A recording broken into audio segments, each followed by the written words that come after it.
Today's topic is examination of tumor swelling. So, in examination of tumor swelling, first of all, a lump. Lump is a vague mass of body tissue. Second, swelling is a vague term which denotes any enlargement or the protuberance in the body due to any cause. Swelling may be congenital, traumatic, inflammatory, neoplastic, or miscellaneous. A tumor or the neoplasm is a growth of new cells which proliferate independent of need of the body. Benign tumor proliferate slowly. Malignant tumor proliferate fast with invasiveness and mitosis.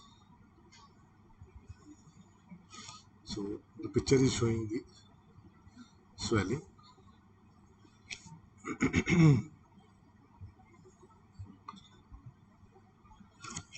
History, duration. How long is the lump present? There, there was the lump first noticed. When was the lump first noticed? Lumps with shorter duration and pain are mostly inflammatory. It is acute. Those with longer duration and without pain are possibly neoplastic, that is benign. Swelling with longer duration and with slight pain may be chronic inflammatory swellings. Swelling with shorter duration may be neoplastic, mostly malignant. Mode of onset. How did the swelling start? Trauma. Fractured.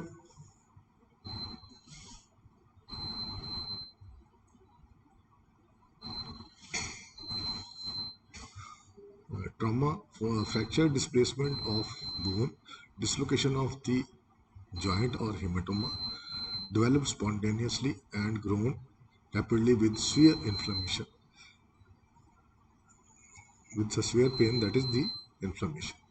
Noticed casually and the swelling was gradually increasing size, that is the neoplasm. Sometimes swelling may occur from pre-existing condition. For example, keloid may start from a scar of burn or otherwise, or even from a pinprick in the ear. Malignant melanoma generally develop from a benign nevus or a birthmark. Neoplasms are mostly noticed casually and patient says I felt it during washing or someone else noticed it first and drew my attention. These swellings are more dangerous and should invite more careful examination than those which are painful and mostly inflammatory or traumatic. Other symptoms associated with the lump, that is pain. Pain is by far the most important symptom which brings the patients to the doctor. Other symptoms such as difficulty in respiration, difficulty in swallowing, interfering with any movement, and disfiguring. Text. Pain is an important and frequent complaint of traumatic and inflammatory swellings. Pain is conspicuously absent in neoplastic swelling, particularly in early stage. Pain associated with lump, the surgeon should know precisely its nature, site, and time of onset, whether appeared before the swelling or after it. The nature of pain, whether the pain is throbbing which suggests inflammation leading to suppuration. Burning or stabbing, that is pain, is sudden, sharp, severe, and of short duration. Distending or aching. Site may be referred to some other site than the affected one. For example, affection of the hip joint. The pain may be referred to the corresponding knee joint. Then time of onset, whether the pain preceded the swelling or the swelling preceded the pain. In inflammation, pain always appear before the swelling. In case of tumor, both benign and malignant, swelling appears long before the patient will complain of pain. Most malignant tumors, be it in the stomach, kidney, rectum, or breast, or painless to start with. Pain due to swell involvement of the nerves deep infiltration, ulceration, fungation, or associated inflammation, and often indicates inoperability. The only exception is osteosarcoma, in which mild pain is usually the first symptom and precedes the appearance of the swelling. In progress of the swelling, has the lump changed its size since it was first noticed? Benign growths grow in size very slowly and sometimes may remain static for a long time. Malignant tumor grow very quickly. If swelling suddenly increases in size after remaining stationary for a long period, suggest malignant transformation of benign growth. If swelling decreases in size, this suggests inflammatory lesion.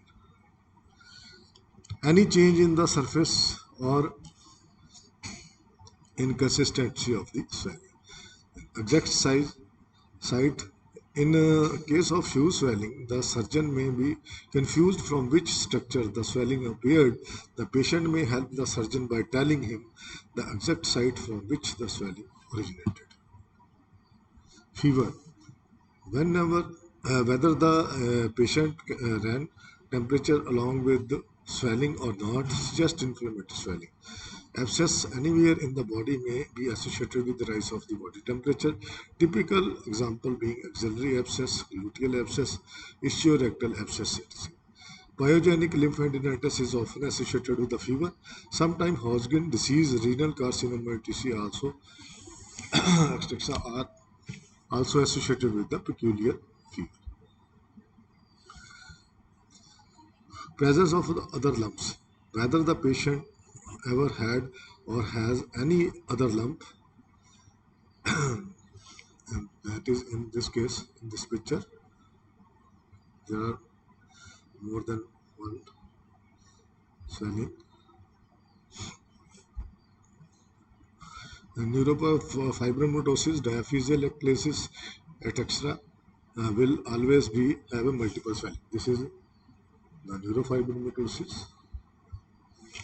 Hodgkin disease generally shows multiple lymphoglandular enlargement. This one. Abscess may occur one after the other. This is picture showing the abscess.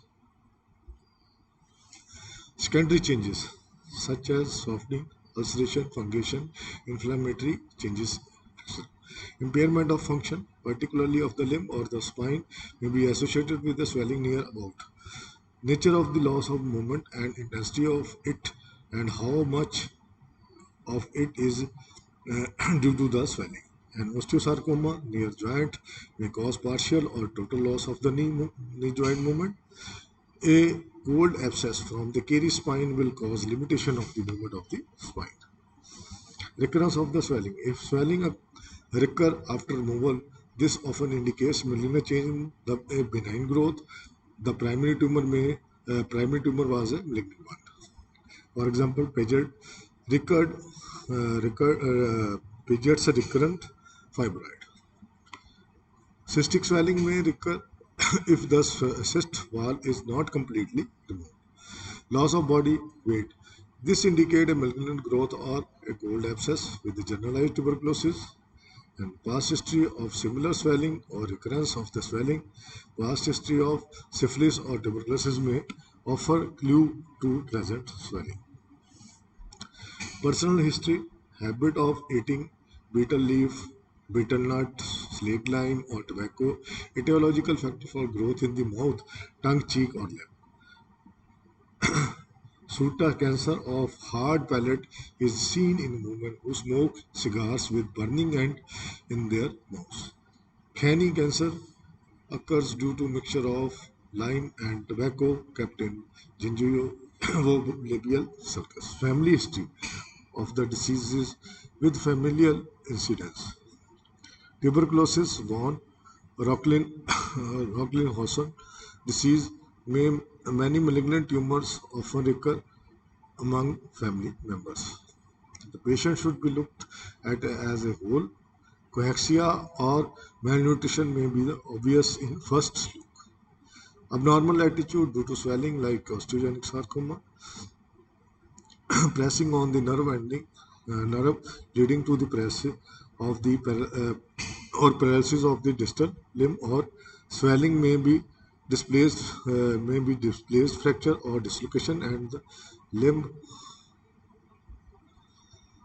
and the limb assumes abnormal attitude due to that. Raised temperature and the pulse rate associated with the inflammatory swelling. This is a picture of osteosarcoma. Situation peculiar in their position, such as dermoid cysts, are mostly seen in the midline of the body or on the line of the fusion of the embryonic processes.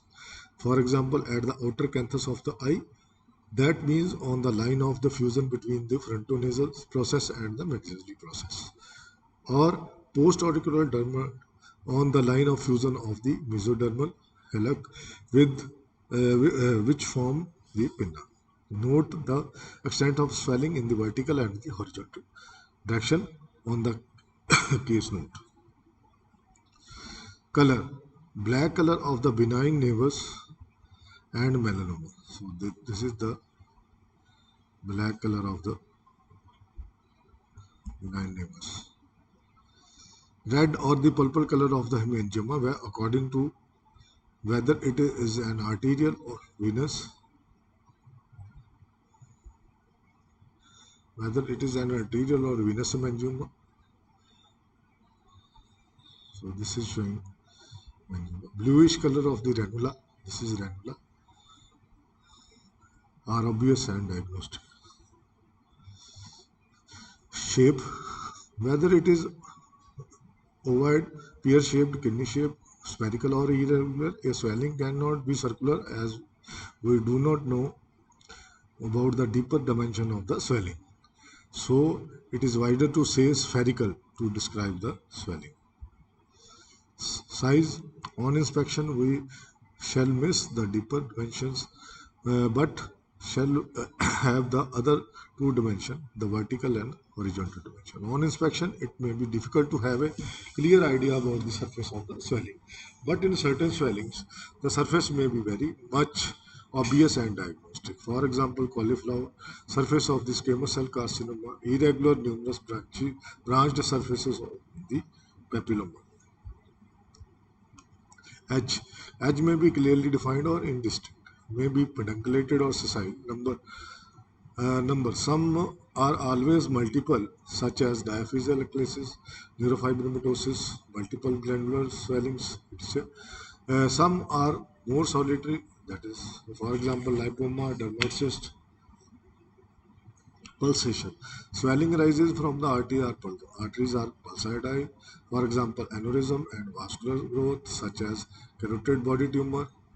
Uh, Transmitted pulsation, the swelling which lies just superficial to the artery in close relation with it will be pulsatile, whereas those which originate from the arterial walls give rise to expansile pulsation. Peristalsis, obvious with audible with visible peristalsis. For example, congenital hypertrophic pyloric stenosis. Movement with the respiration. Certain swellings arising from the upper abdominal viscera move with the respiration. For example, those arising from the liver, spleen, stomach, gallbladder, hepatic, and the splenic flexure of the transverse colon. Impulse on coughing, swelling which are in continuity with the abdominal cavity, the pleural cavity, the spinal canal, or the cranial cavity will give rise to the impulse on coughing. Movements on deglutition. Swelling fixed to the larynx or the trachea move with the deglutition. For example, thyroid swelling, thyroglossocyst, hyoid bursitis, and pre or paratracheal lymph node enlargement. Movements with protrusion of the tongue, the thyroglossocyst and its intimate relation with the thyroglossus tract. Then, local examination, skin over the swelling, red and edematous, where the swelling is an inflammatory. So this is the inflammatory one. Tense, glossy with venous prominence, where the swelling is a sarcoma with rapid growth. Black punctum over a cutaneous swelling indicates exposure to the deep X-rays. Presence of the scar indicates either previous operation when the scar is linear one with suture marks, injury, a regular scar, or previous operation when the scar is puckered, broad, and irregular. Pure orange, this is pure orange appearance due to edematous swelling from the blockage of the small lymphatics draining the skin, as you see a breast. Then ulcer, any pressure effect by examining the limb distal to the swelling, for example, an axillary swelling with edema of the upper limb, swelling is probably rising from the lymph nodes. Wasting of the distal limb indicate the swelling to be traumatic one, and the wasting is due to either no use of the limb or due to injury to the nerves. Swelling, so this is showing weakness of the limb.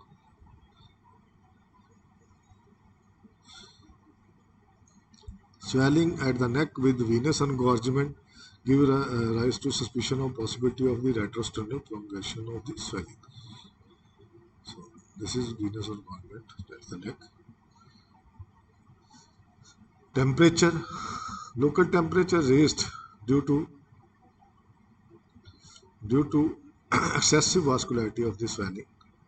It may be due to infection or due to well vascularized tumor, sarcoma.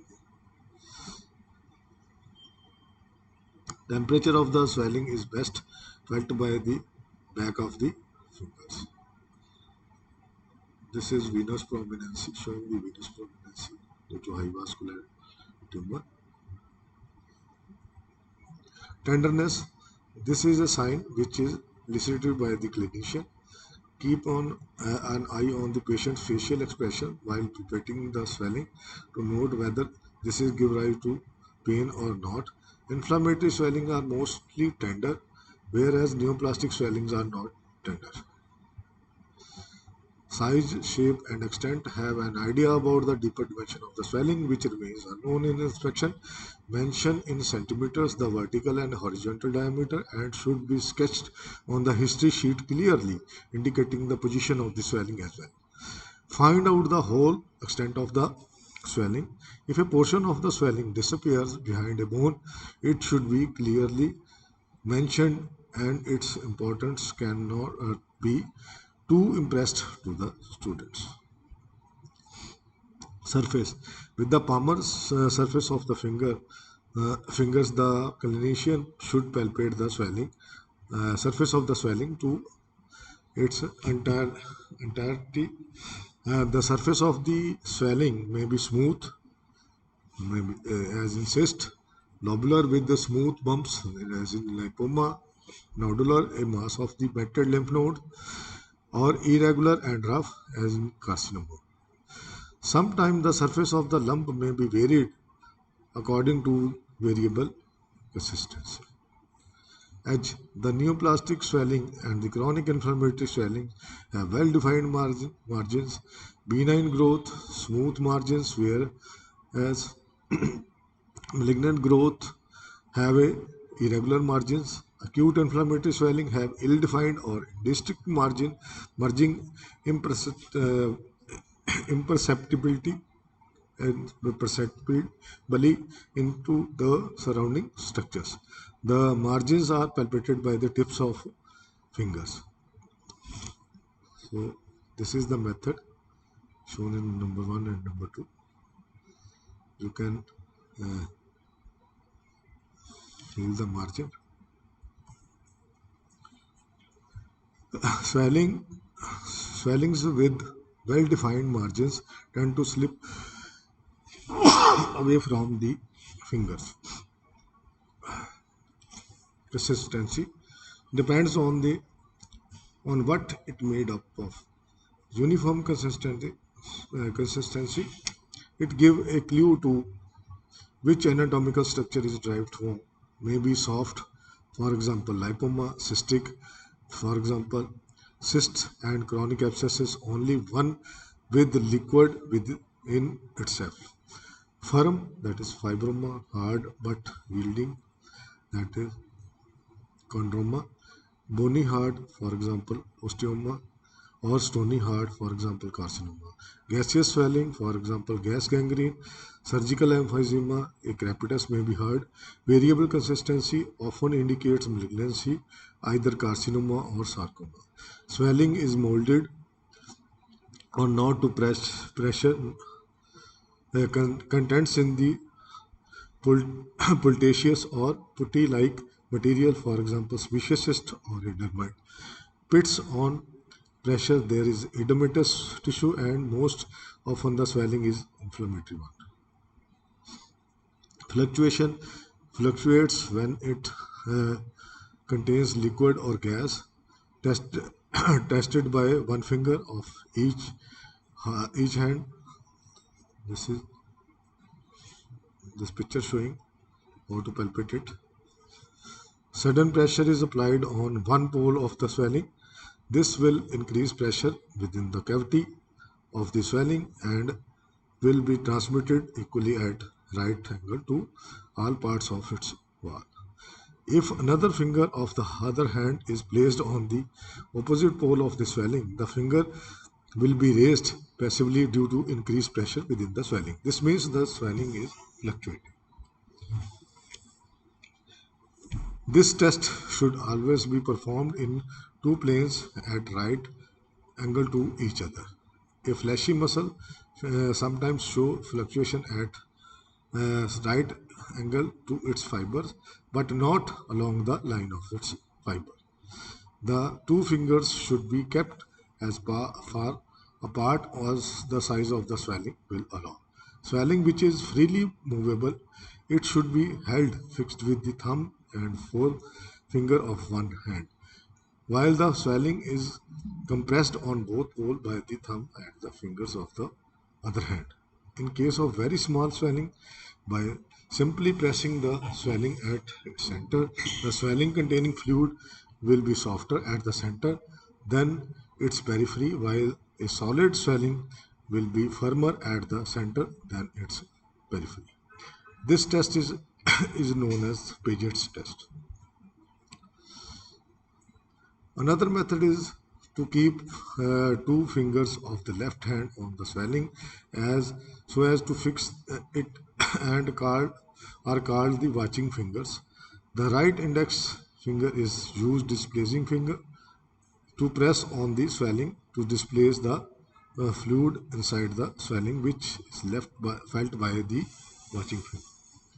This test should be done in two planes at right angle to one another as the conventional method. The student should not try to perform traditional fluctuation test on small swelling as pressure exerted by one finger will simply displace the swelling and fluctuation test cannot be performed. For very large swelling, more than one finger of each hand are used.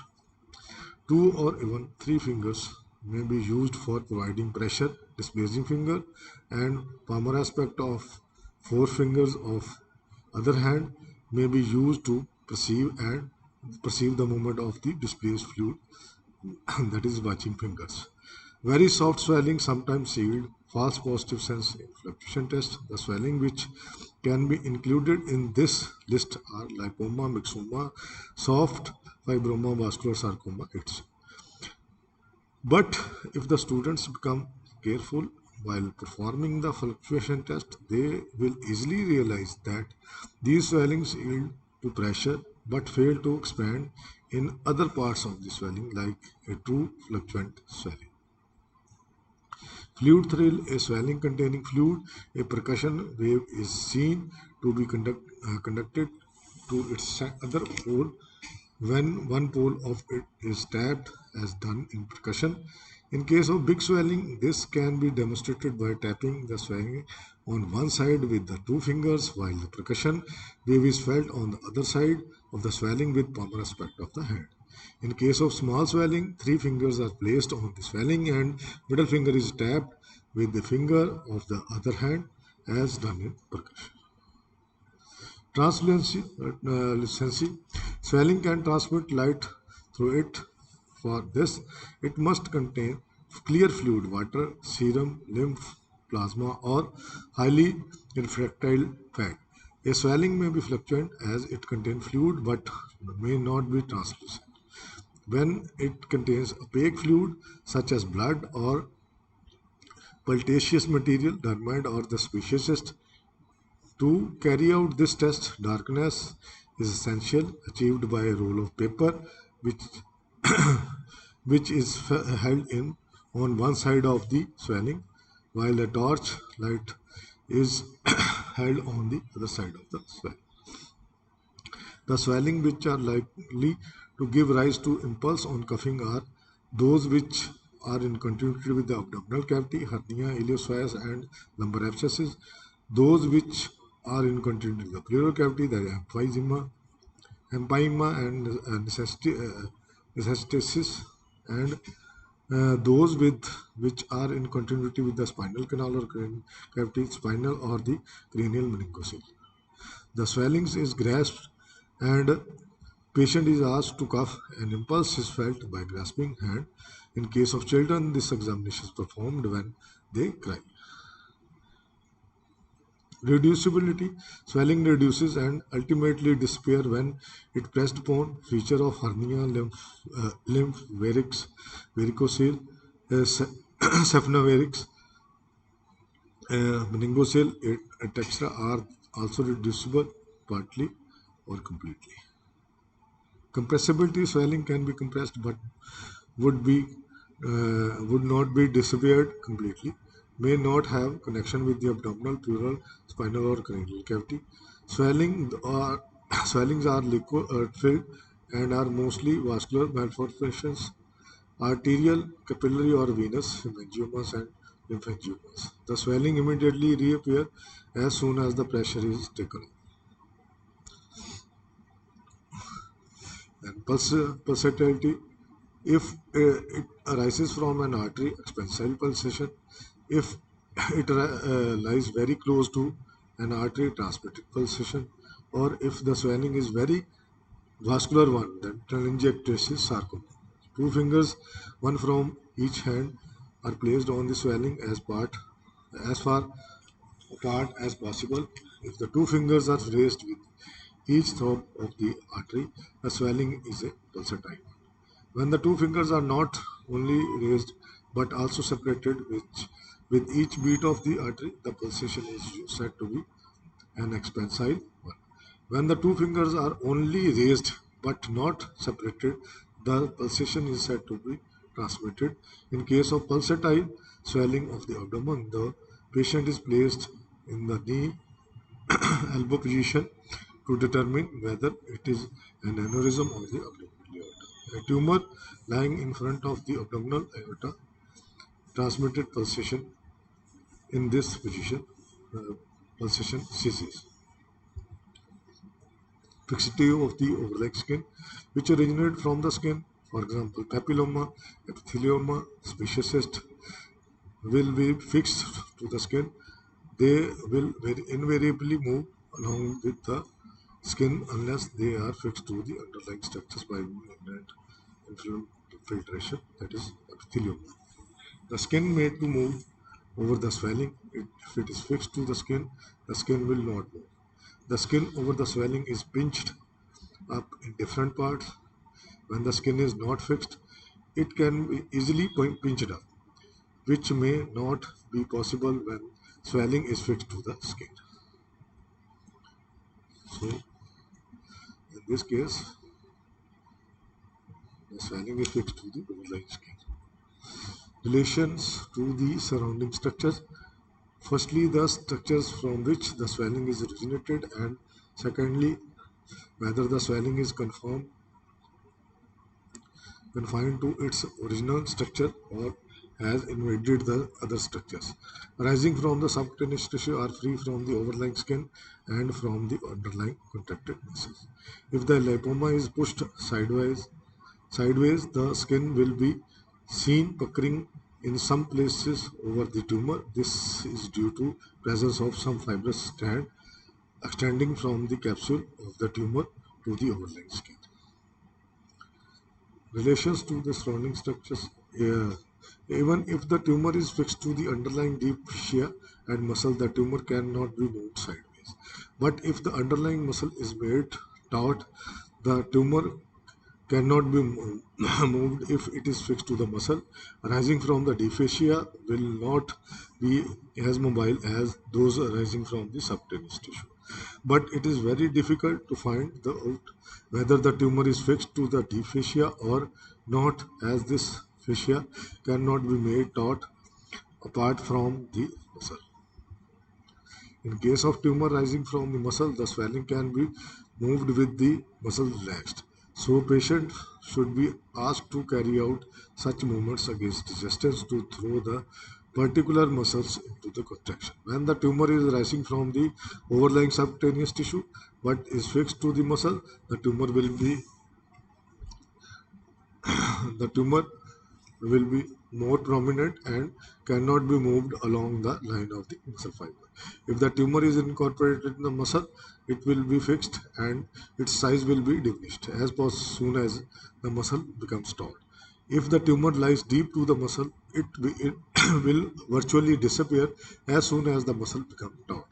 Sometimes a swelling becomes evident only when the muscle contracts due to tear in the muscle or in the tendon concerned.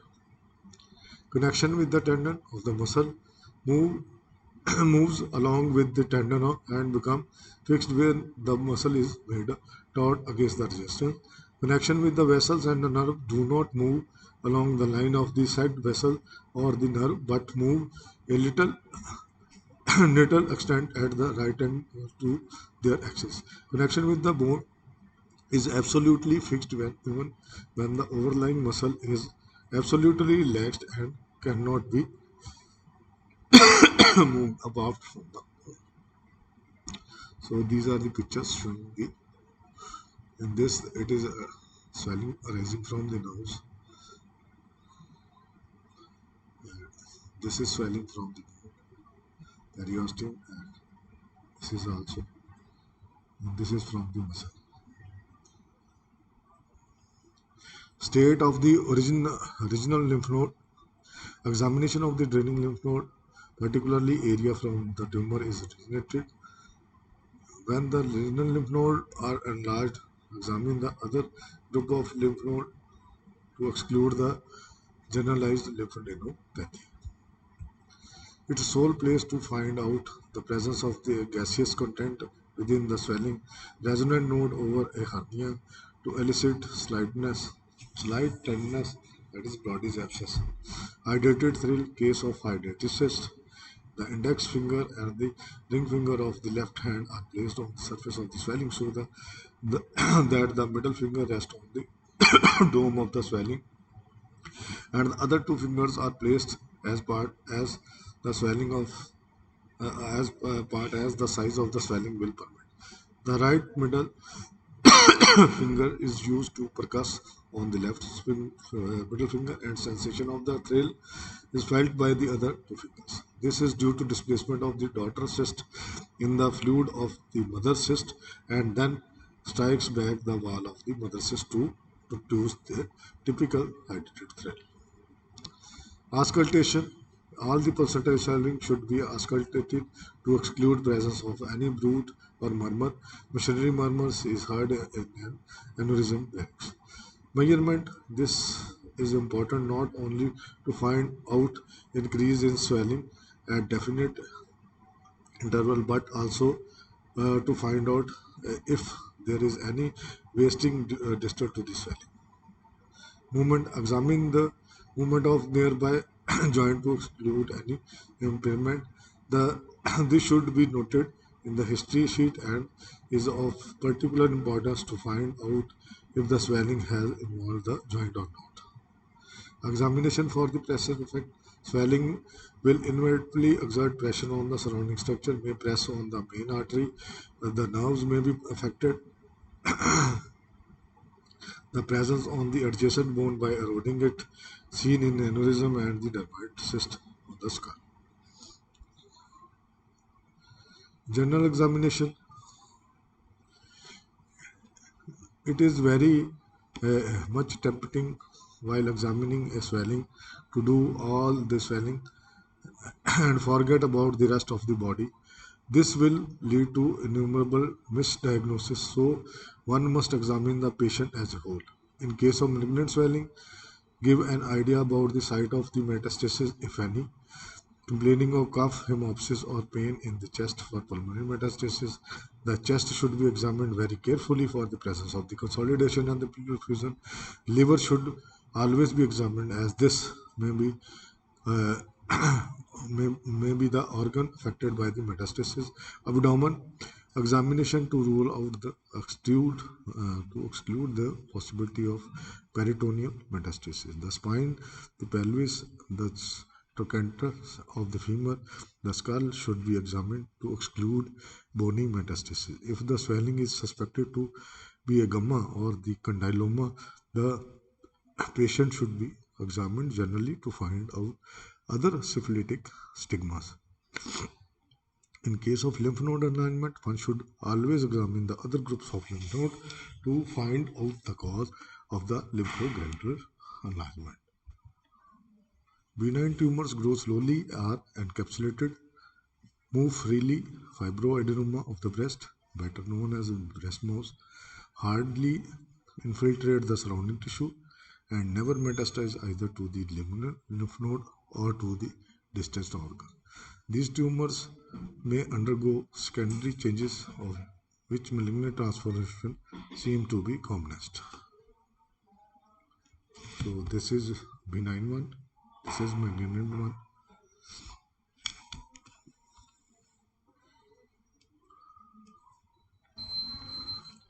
Malignant tumor may be carcinomas, which arise from the epithelial cell, or the sarcomas, which originate from the connective tissue. Malignant tumors are notoriously known for their rapid growth and metastasis either to the regional lymph node or to the distant organ.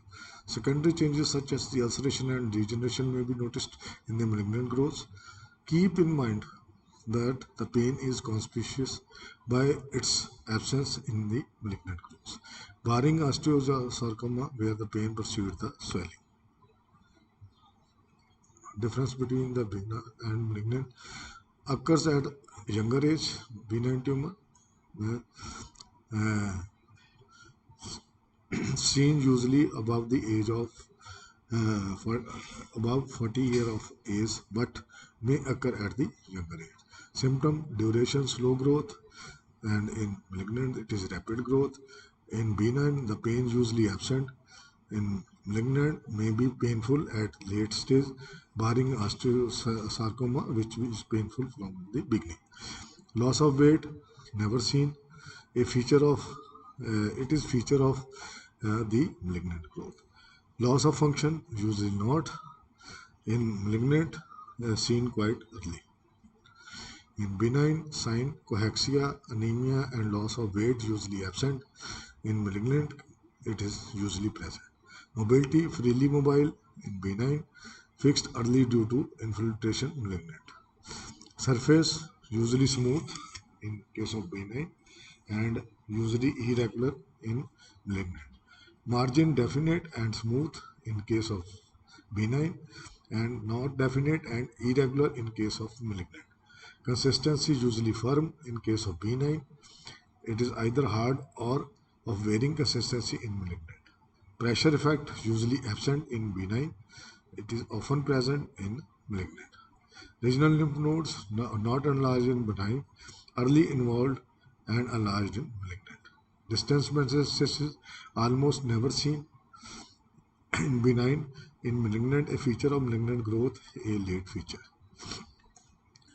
Secondary changes not seen in benign, but it is often come across in malignant. Recurrence never recur after excision in benign, often recurs after excision in malignant. In benign histology, cell differentiation, a feature of benign growth. In malignant, cells are usually undifferentiated. In benign polarity, cells are arranged as a parent tissue. In malignant, polarity is lost. Capsule always encapsulated in benign. No capsule formation as local infiltration is the rule in malignant. Anaplasia not seen in benign. A feature of malignant growth is nuclear structure, that is same as the parent tissue without mitosis in case of benign. In case of malignant, the nucleus become larger, hyperchromic, and with mitosis. Malignant transformation is recognized by sudden increase in size of the swelling, increase in vascularity of the tumor with rise of the temperature, fixity of the tumor, and infiltration of the surrounding tissue. For example, involvement of the facial nerve in case of the trachea tumor, dyspnea due to involvement of the trachea, or the dysphagia due to involvement of the esophagus. Secondary changes in the tumor, either in the form of increase in the pigmentation, that is malignant melanoma, ulceration, and bleeding. Appearance of the pain, which is a late feature of the malignant disease, involvement of the regional lymph nodes, appearance of the distant metastasis. Diagnosis of the swelling: the patient is a 17-year-old male and the solitary non-tender benign looking swelling over the upper leg. The swelling is fixed to the tibia around 6 to 4 centimeters, spherical, bony, hard, smooth, non-nobulated with defined edge.